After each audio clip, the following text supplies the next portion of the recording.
I'm in Cardiff at the moment. That's where I live. That's where I'm from. And to the west of me is this lovely land called the Vale of Glamorgan. And about 100 years ago, so the stories say, there were dragons flying over the Vale of Glamorgan. And I know this because there's this great story collector called Mary Trevelyan. And she went around all the farmhouses and listening to the elders as they told their stories. And she met this one older lady. Said when she was a little girl, she remembered seeing dragons flying. And she remembered them as very beautiful, rainbow coloured, like jewels in the sky. But she also recounted to Mary Trevelyan that as a girl, her uncle had shot one of the dragons because apparently they were terrible for the chickens. They were worse than the foxes for stealing the chickens' eggs.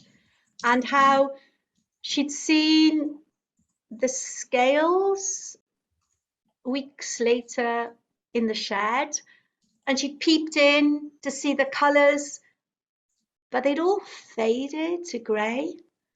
She said it's just like when you pick up a beautiful shining shell from the seashore, and then when you get it back, it's all the colours have gone, and that's what happened to the dragon's scales. But the song I'm going to tell you, it's a little bit cheeky. It is a Scottish song, Shona, so I just did a quick check up on it, and it's an ancient ballad from Aberdeen, but I know it and recognise it because it has one of the characters from the old Welsh stories from the Mabinogion. One of the characters in the story is called Owain. And I know Owain quite well because he pops up in quite a lot of the stories. And but the main character is a girl called Isabel. She's called Dove Isabel. So maybe another version she's a dove, or maybe it just says she has a very gentle nature. Well, in the story, Dove Isabel is cursed by a stepmother, and she's turned into a sea dragon. And in her sea dragon form, she learns things that she wouldn't have learned otherwise. And she is able to find treasure. So I'm going to sing you the story of Dove Isabel. And the other character is her brother, who's Owain, and he's called Kemp Owain in the story. You ready?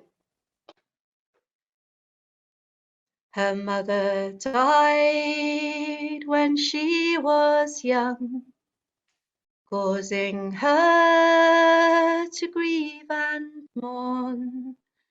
Her father married the worst woman ever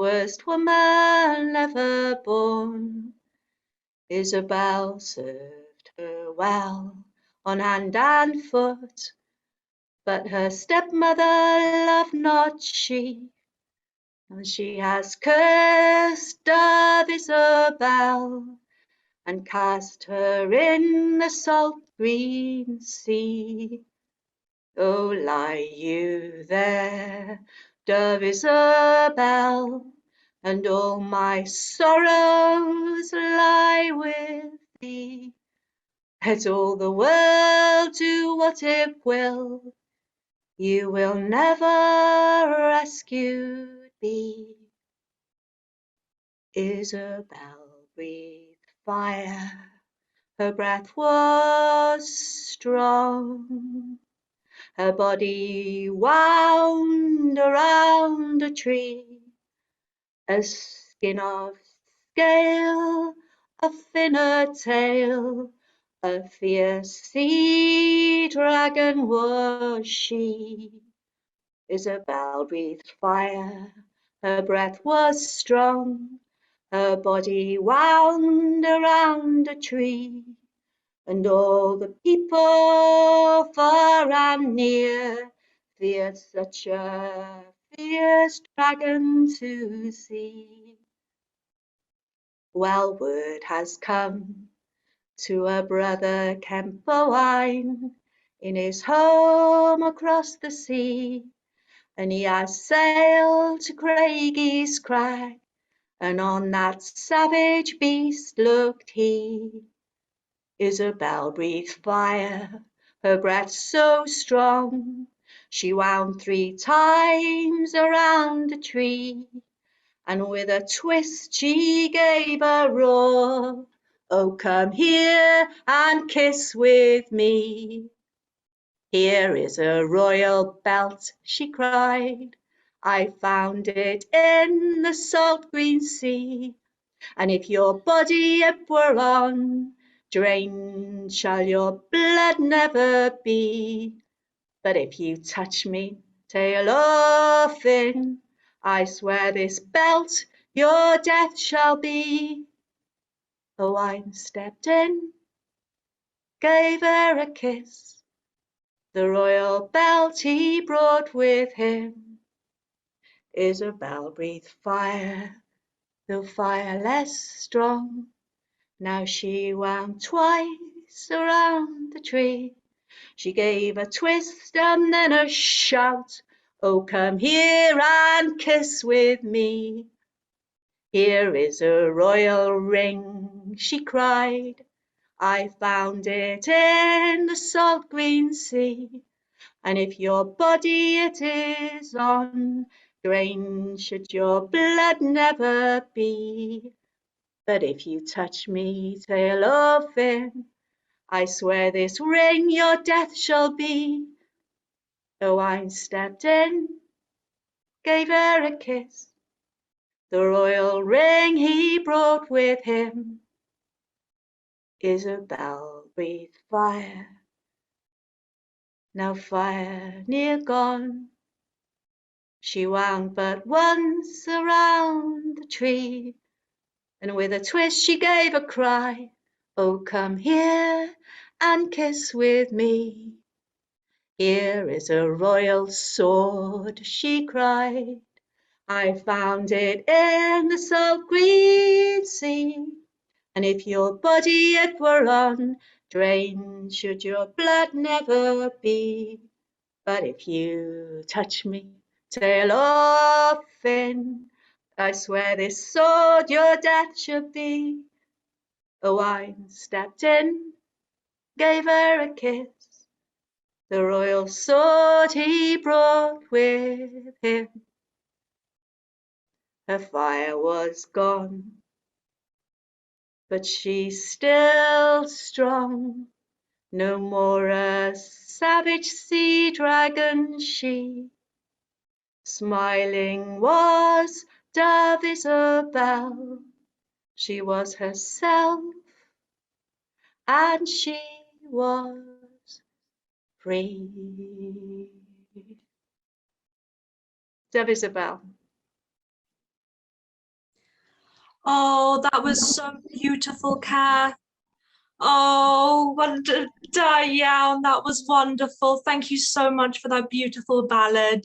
I feel so lulled. I feel that the sea dragon inside me is calm now. Oh, dear. And now, moving on to Scotland, I welcome Shona to share a story with us. Thank you. Thanks, Esther. Thank you, Kath. What a gift that was. Oh my gosh. Oh, I'm definitely going to need to find the details of that from you. That was beautiful. And it reminded me of a kind of ill-fated romance I had once, and I ended up on a small island called Canna, the smallest of the Inner Hebrides, and it looks onto the Isle of Rum, which is one of the islands that J.R. Tolkien got Mount Doom inspiration from. And we were doing some geography project, and my job was to look out for sea eagles, just in case they interfered with the drones. And I saw two people standing at the edge of the cliff, and I was walking towards them to tell them that there's going to be a drone flying over mapping the area, just to let them know that's what it was. And then these two people, their arms just opened up and huge wings spread out, and they were huge. It was incredible, and they were the sea eagles. But I can absolutely see how stories of dragons were born from them, or maybe they took over from them at some point. That just reminded me of that. Oh, thanks, Kath. Honestly, that was beautiful. Yes, so I'm from Glasgow, well, near Glasgow. I'm from a town called Ayr, And most of the stories that I tell are Celtic or Scottish in origin. And I got those stories from my granny and from my mum and from the place that I grew up, which is steeped in folklore. But tonight I'm going to tell a story which I got from the other side of my family and my dad. Because when I think of dragons, I think of my dad. And he had a very different upbringing to me. He was brought up in Hong Kong. And I used to just love hearing the stories of his childhood in Hong Kong and how different it was from my life. So when I was walking to school through the suburbs of a suburban town, looking at these neat houses and cars parked in the driveway and low bushes and roses and that sort of thing, his journey to school was getting a ferry across the Hong Kong harbour and having noodle broth for breakfast, and then taking a tram up the mountain into the jungle where his school was. And it absolutely intoxicated me, and it opened my mind, my imagination and my heart to the rest of the world and to travelling and to wanting to know more. And also I was born in the year of the dragon, which is very important to my family. So I am a dragon, and I love dragons so much. I got my mum to paint an 8-foot dragon across my bedroom wall when I was 11, and even this year my flatmate made me a birthday cake in a beautiful dragon shape with candles coming out of its nose. I celebrate the dragon whenever I possibly can. So I'm going to share with you a Chinese story, which is not my usual, but it definitely comes from deep within my Celtic heart. And so in China, dragons each have a pearl, and it's this pearl from which they get their powers. And there was one dragon, the water dragon, and it flew through the skies of China, chasing its beautiful pearl. And whenever its belly hit the clouds, rain would fall, and it brought rain to China. That meant that the rivers could flow and the paddy fields could be filled so people could eat the rice. It meant the animals could drink, the plants could grow, and life could go on.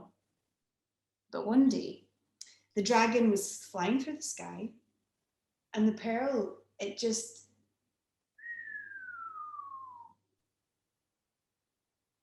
dropped.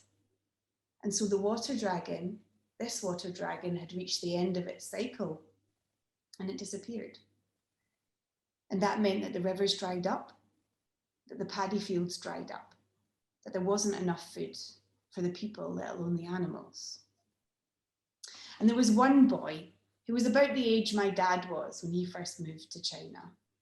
He was called Lin, and he lived in a small hut with his grandmother. And usually grandma, she would gather in all of the rice in, and she would make a huge pot of delicious broth and rice, sticky rice buns as well, sometimes rice flour pancakes. And they would eat together and they would share it among their neighbours. But then the drought came. And so the big rice pot became small rice bowls, and there wasn't enough for the neighbours. And then the small rice bowls, they became just a spoonful of rice. One for Lynn and half a spoon for Grandma. She'll always make sure that Lynn had food. And every week there was a knock at the door. And this knock at the door made life so much harder because they didn't own the hut they lived in. They lived on the land of a very greedy farmer. Rent? Time for rent, Lynn? Stop laughing at me, Catholic. I see you. You owe me 5 yen already. Stop it. Stop laughing at Cat. I see you, Maria. I see you laughing at me. You owe me 10 yen. Next time, it'll be 10 yen. Stop it. The greedy landlord kept putting up the rent, and they couldn't pay it anymore. There was no rice to feed themselves, let alone to sell for rent money. And it got so bad that one night Lynn lying in his cot was thinking, I need to do something. I need to do something. We're going to starve here. And so the next morning, just as the sun was rising, he embraced his grandmother and he said, I'm going to find us some food. And he left his house. And he walked along the dry riverbed up towards the foothills of the Sichuan mountains. And he walked and he walked and he walked and he scaled a huge tree to see if there was any greenery, but the branches were breaking. It was so thirsty. And so he climbed down and he carried on walking up the mountainside, and soon he had to scramble with all his hands and his feet. He was scaling this mountain and he could feel that his head was getting dizzy. He hadn't drank enough for days. He hadn't eaten anything for weeks. He could feel that the world was swimming around him, but he had to keep climbing. And he climbed and he climbed until he simply fell out of the sky. And he landed on a soft patch of luscious green. And it woke him up with its perfume. It was minty or spicy or sweet. He couldn't tell. Instinctively, he ate a leaf. And it was like he had drunk a gallon of fresh water. He felt incredible. He gathered up the leaves and he ran back down the mountain, skipping, jumping. It took him no time at all. Look, Granny, look what I've got. Food for everyone. And she put it in her pot and she stirred it up and she called to the neighbours, we've got food, we've got food. Maria, hold out your bowl. There you go. Kath, there you go. Esther, there you go. Vanessa, hold out your bowl, have some food. And they ate together. Oh, and every bite was like a thirst-quenching dream. What are you all eating? What are you eating, Kath? What have you got? If you've got enough money for food, then you've got enough money to pay me more rent. Sure, Rumen. Sure, Rumen. And they chased him away. Well, they didn't. They said, please leave. No, they gave him a bowl. Let's say they gave him a bowl of rice because they're nice, of this delicious broth. And he said, I'll be back tomorrow for more.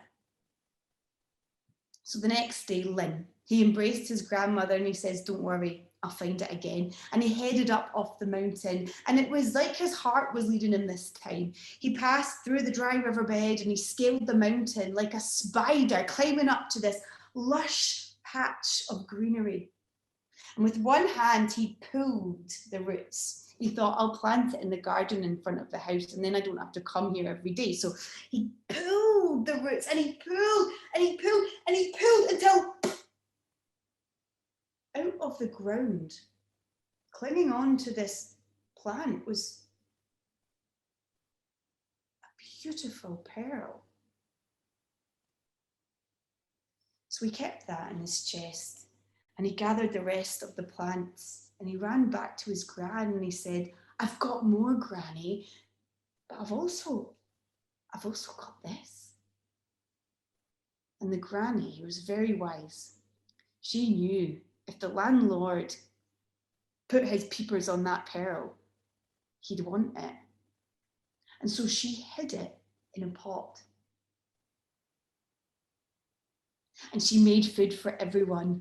Hold out your bowl, Esther. It's coming for you again. There you go, Kath. There you go, Esther. There you go, Maria, Vanessa, everyone else. There you go. And they ate and it was delicious. But of course, rent and delicious food, please, Granny. That was really good. I really enjoyed it. More, please. Thank you. Where did you get this from? Says the landlord. And just at that moment, the pot begins to rattle in the corner and everyone falls silent and tries not to look. Where did you get that from and what's that rattling sound? And just at that moment, the pot falls off of the shelf. The lid opens and out rolls a pearl along the floor. What's that? I want it. And Lynn sees the pearl and sees the greedy landlord's bony hands. I want it. It's in my house. It's my pearl. I want it. And Lynn, without thinking, just instinctively, he picks up the pearl, and he swallows it. And then Lynn starts to shake. And he feels so strange. And then water starts to come out of his fingernails and out of his mouth and out of his ears and out of his eyes. And Lynn is pushed off the ground by the force of the water. And he leaves the little house just in time because he transforms into the next water dragon. He coughs and the pearl comes out of his mouth. And his gran stands and watches as Lynn lifts off and begins to fly through the sky, chasing his pearl. His belly touching the clouds and bringing water back at last to China. And Lynn was a young dragon, so sometimes his belly would hit the earth quite clumsily. And that's how the great Mekong and, what's the one in Shanghai? Mekong. The rivers arrive in China with their snaking belly, the Yangtze and everything. And he flies off, and his granny sees him all the time, every time she looks up into the sky. And that's the end of that. So I think about that story, and I think about, oh, thank you, the pearls that my dad was able to give me, and how important, even though it's not my country, that another country and another culture can open up your heart to the rest of the world. And I'm so thankful my dad was able to do that for me. Thank you very much. That was fantastic, Shona. Thank you so much for sharing that. That's wonderful. I love to think of dragons from all different cultures, because every different culture has their own version of the dragon. You know, in the Far East, they're much longer and thinner, and they tend to have different abilities. They're luckier and such. But one thing that dragons tend to share is they are great protectors of humanity. They like to have a personal influence into people's lives and to support them. The only reason that the dragon didn't win there was a race to put the years of the months of the calendar, the years in the Chinese calendar. Everyone, you maybe know a little bit about that. And every year has a different important animal. And I'm the dragon. The only reason the dragon didn't win the race to be the first in the calendar is because he was too busy protecting all the other animals. That's just what I'm like. Thank you so much. And now we must spread our scaly wings and fly to Ireland to meet with Maria, who's going to share a story with us. Hello. Hello, and Céad Níl Fáilte Roit Ga Éire. So 100,000,000 welcomes to Ireland and to our stories of dragons, which we of course share with Wales. The colour of Wales is red and white, and the colour of my county is also red and white. And we have a festival every year called the Dragon of Shandon. Shandon, when you say it in Irish, becomes Shandoon, the old fort. But today I'm going to tell you a story all the way from County Kerry, our neighbouring county.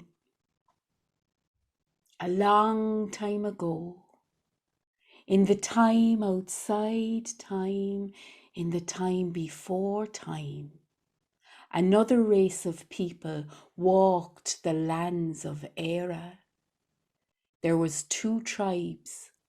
The tribes of the land were called the She folk, and they lived in the forts and the burns that you can still see on Ireland today.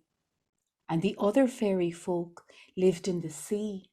They were called the Dina Mara, the people of the sea, and they had a different magic, a magic of the mist. It is said when heat and water meet that it makes the magic mist. And in this curling, thickening mist that comes at this time of the year, anything can happen. The edges of everything softens and shape-shifting is as normal as walking down the road. Well, when the She walked the land of Ireland and ruled it, every nook and cranny, they had a king, and his name was Rina She. That's the name in Irish, and in English it means King of the Fairies. Rina She. And he was having a great old time. Before, when the crows would lay eggs, they might lay one. But in this beautiful summer of long ago, there was 3 eggs in the nest. And the cow, she had 2 calves. And the river was teeming with fish, and all was well. But the prophecies in the scrolls said that soon this would come to change. Do you know when your head gets a little bit heavy? When you're a small bit worn from care? Well, that's how Rena She was walking around in this beautiful summer. And his people began to become concerned for him.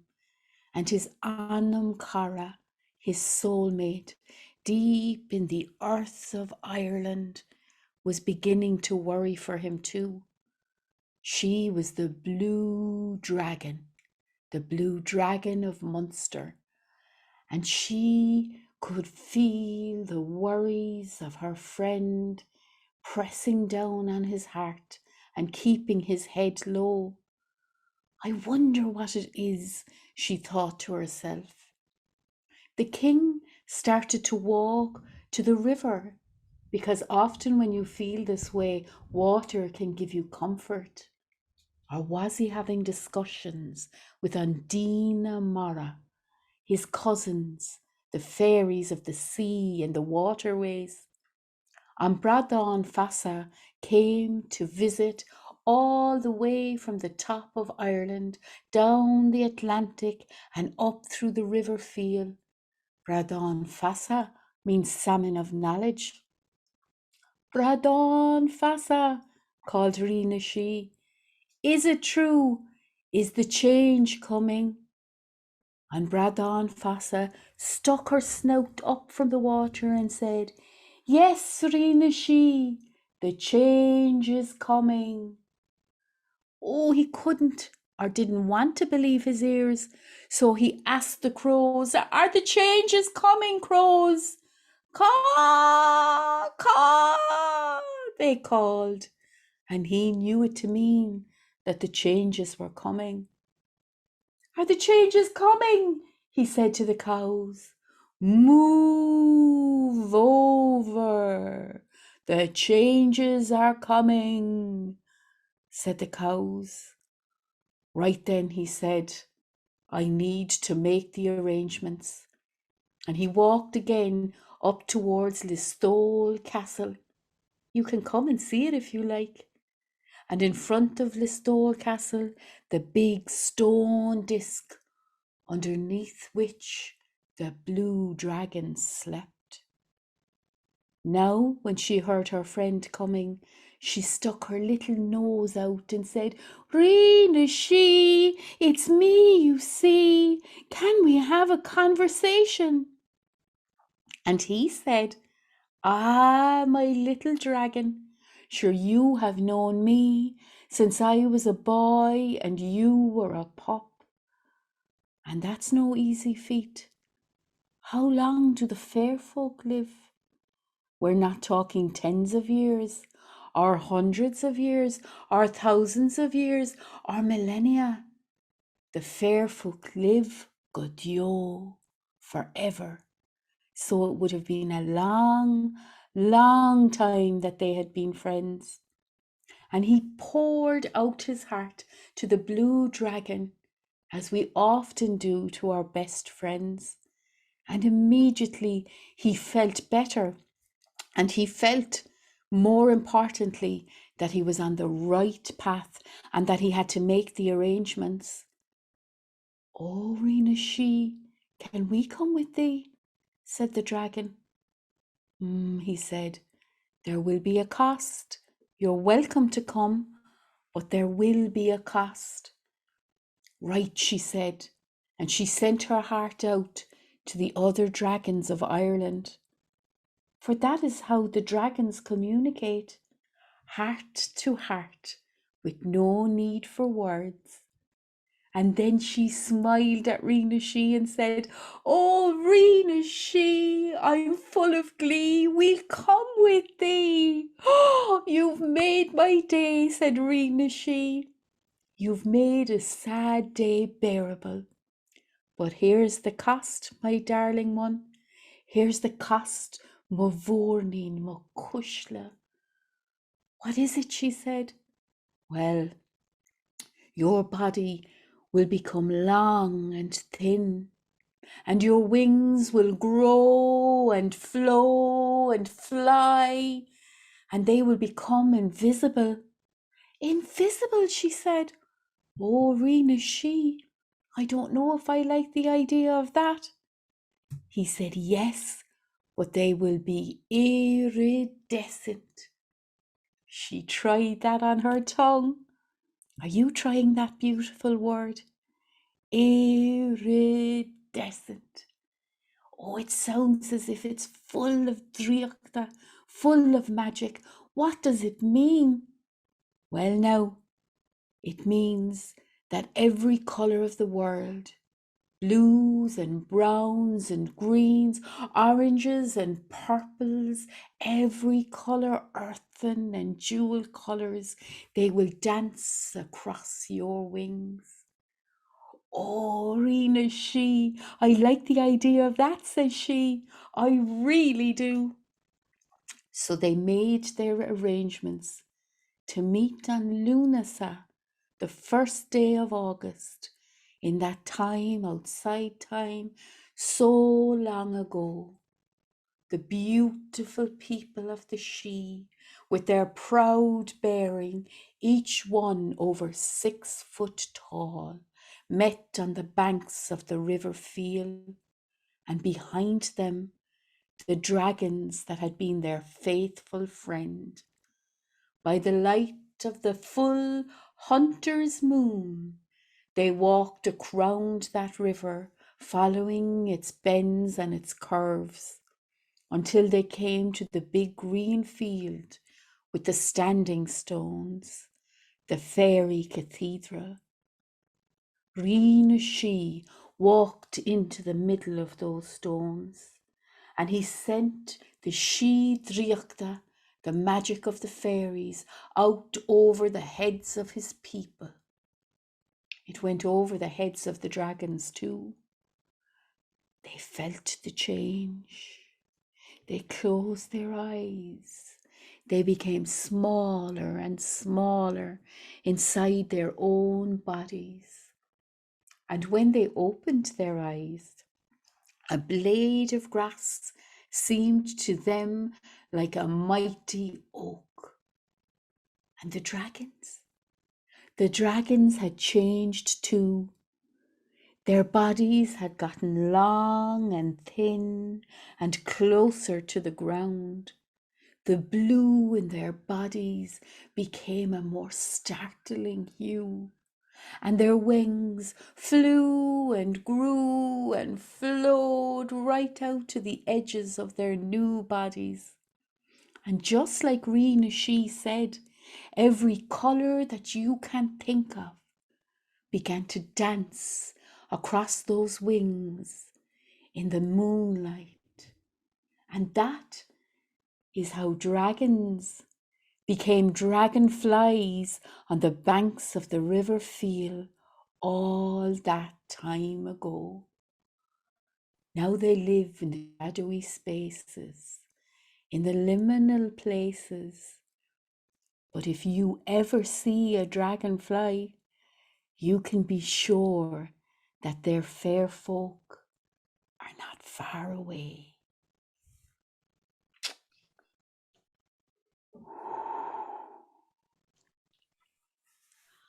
Oh, thank you so much, Maria. That was absolutely magical.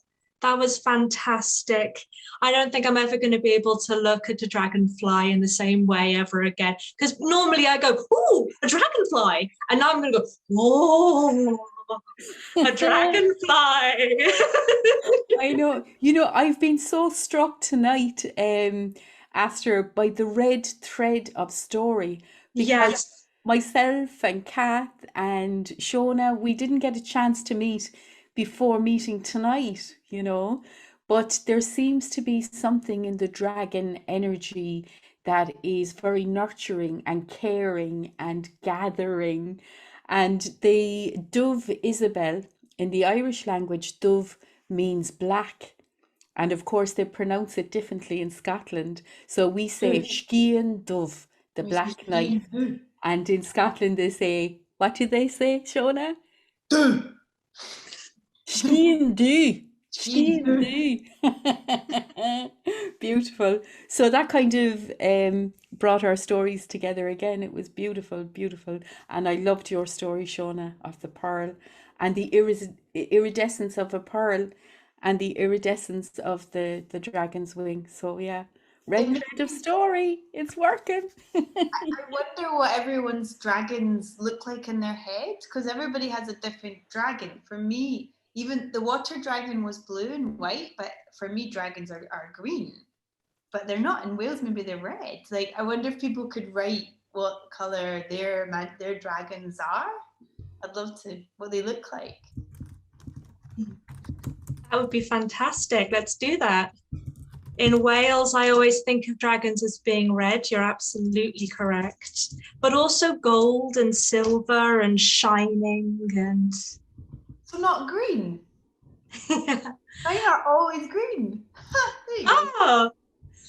So Kath also thinks red. The dragon of Cork is red and the dragon of Listowel is jewel blue. Red and brown as well from Helen Jones. Helen, I'm going to assume from your name that you are Welsh. Yeah, lots of different colours across the world, yeah. Green, rusty coloured, all different colours. Catherine Allen has one near her house that is purple and black. That sounds fantastic. I hope you are okay.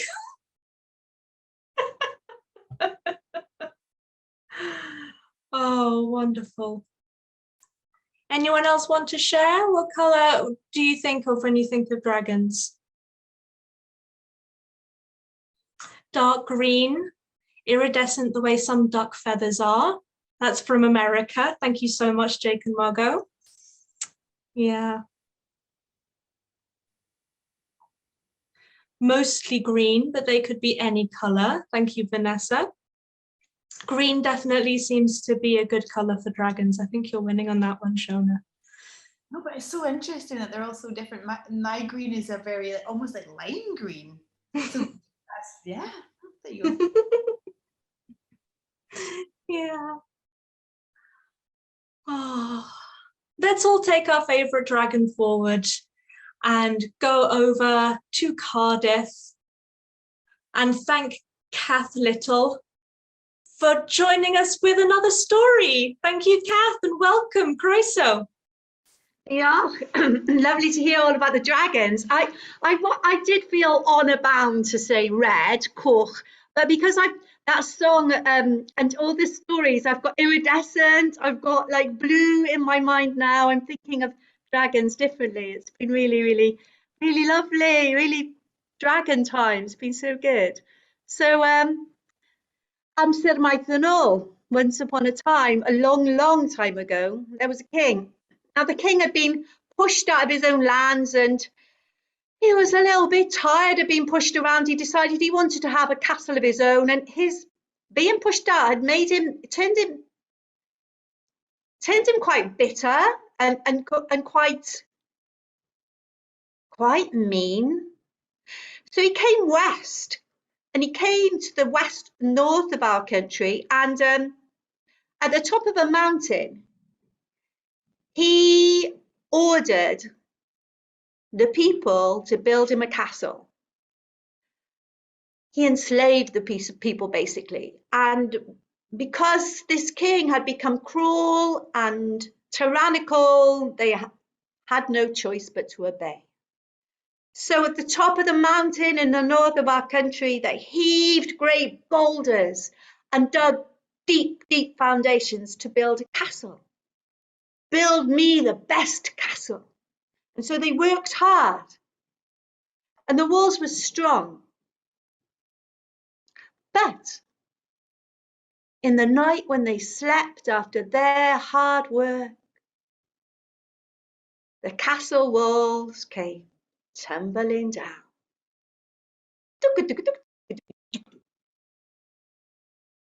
The king, furious,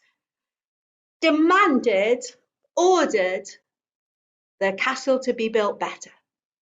And so the people, they dug deeper foundations, heaved heavy rocks from the mountainside, and they worked hard. But in the night, as they slept,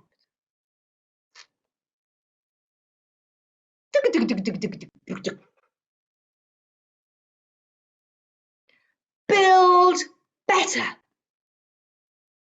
Heavier stones, deeper foundations. They worked, but when they slept,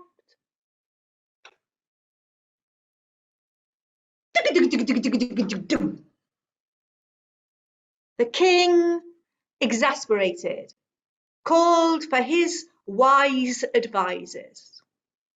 They came and they looked in their crystal balls, in their magic mirror lakes, in their heavy books of sorcery. Until they decided that the only thing for it was to find a boy without a father, to kill him, lay his body in the ground, and build the castle on top. And then the castle would be sound. And the king's heart had turned so bitter that he thought that was a good idea. So orders were sent to search the land, the north, the south, the west, the east, for a boy without a father. And a boy was found and brought before the king. And the boy's name was Merlin. And the boy, unafraid of the king, spoke out. You can kill me, but if you do, you'll never know the real reason why your castle cannot stand. And the king was amazed. How do you know, boy? And Merlin, the magic boy, smiled and said, because fi'n gwbod popeth, I know everything. And chi ddim gwbod dim byd, you know nothing. Under the ground, said Merlin, the magic boy, there is a lake, deep, deep, a secret lake. Dig and you will find it. Well, the king ordered the people to dig, and they dug and they dug, and they found a llyn, a secret lake under the earth. How did you know? Marvelled the king. Because I, said Merlin, dwi'n gwbod popeth, I know everything. And you know dim byd. At the bottom of the lake, said Merlin, the magic boy, at the very, very bottom of the lake, there is a bottle. Dive and you'll find it there. So the king ordered the divers to dive, and they whoosh, duk, duk, duk, duk, duk, duk, duk, duk, duk, and they found the bottle. And they brought it up to the king. And the king said, how did you know? And Merlin said, because I know, and you know. Open the bottle. But not here. Outside on the mountain. The king, in awe of the magic boy who knew so much, with his advisors and the boy, they went to the mountain, Merlin, and they watched as the king shook out the contents of the bottle.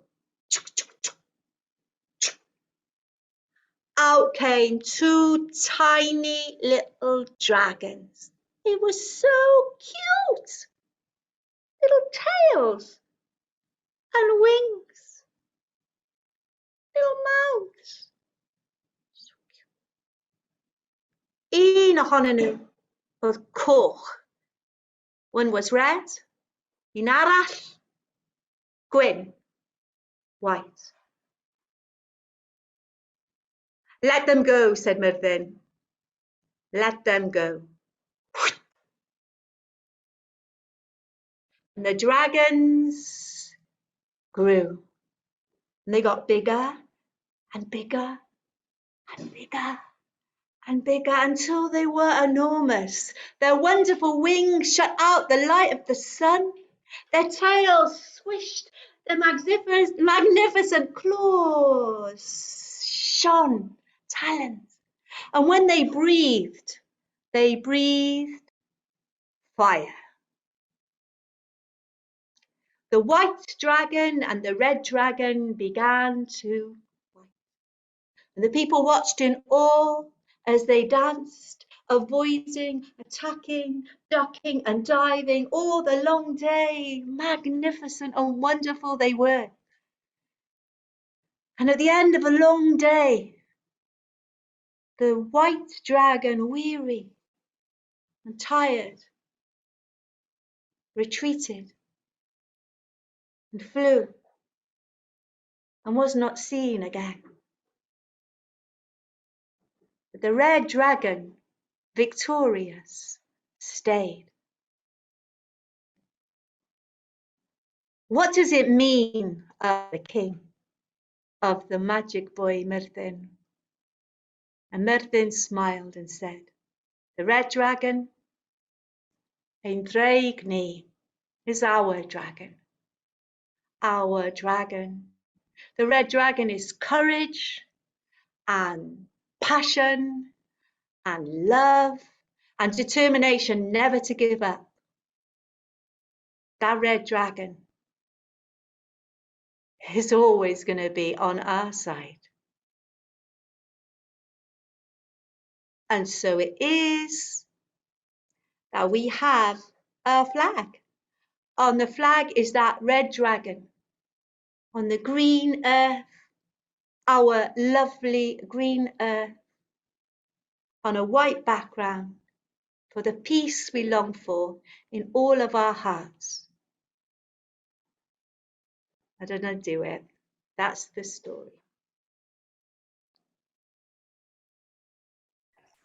Oh, well done, Kath. Diolch. Thank you so much. That was fantastic. Oh, I love that story. I love that story so much. There is a bit of a running joke in Wales about the top part of our flag being white because it's always overcast here.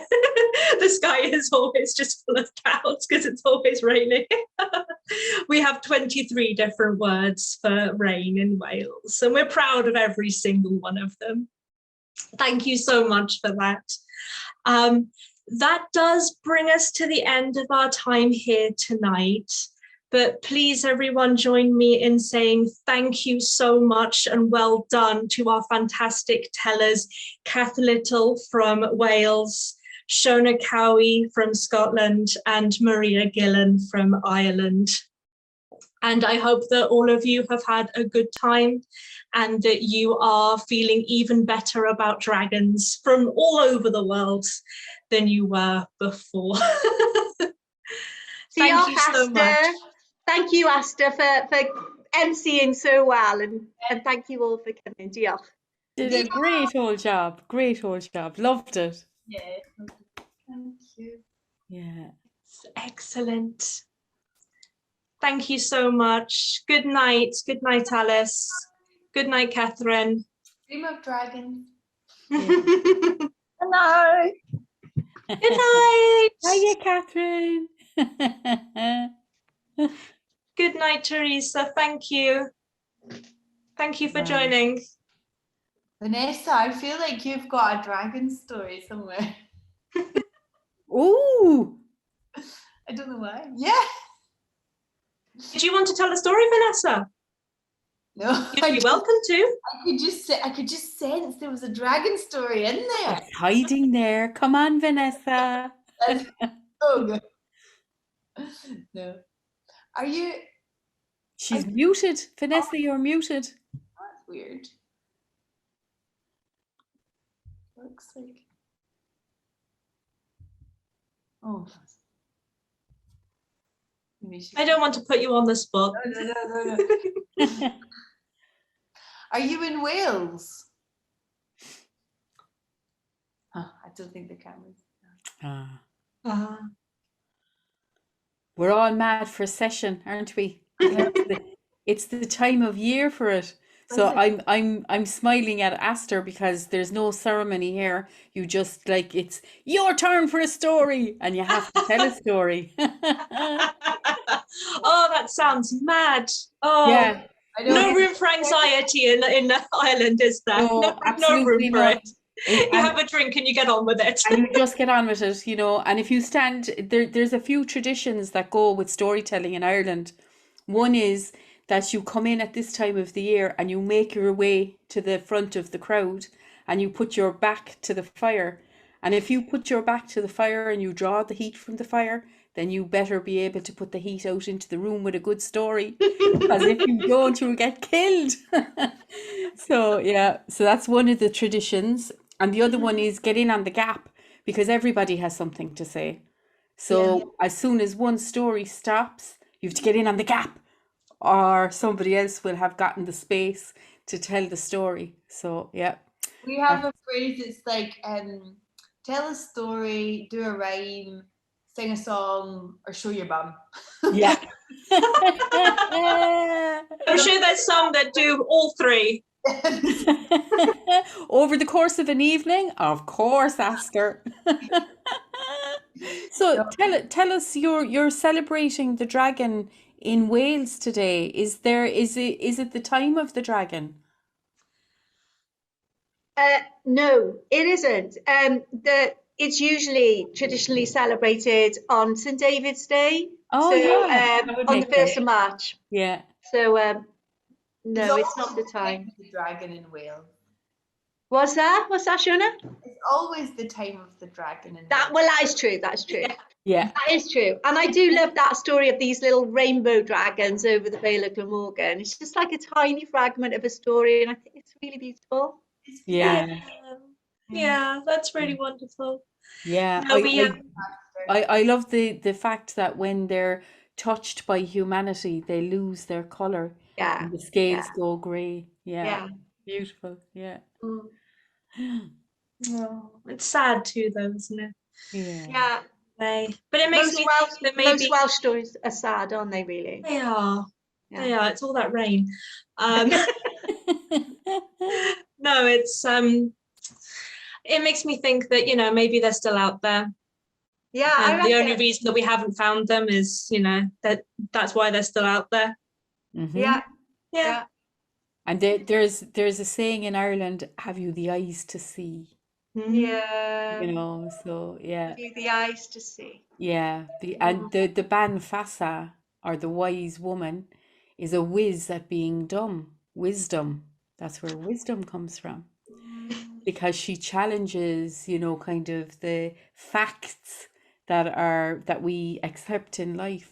Because if you look outside the facts, what can you see? Thanks, Vanessa. Yeah. Thank you, everyone. Thank you so much. It's fantastic to see you all. Lovely to see you too. Talk to you soon. Yeah. Bye. Bye.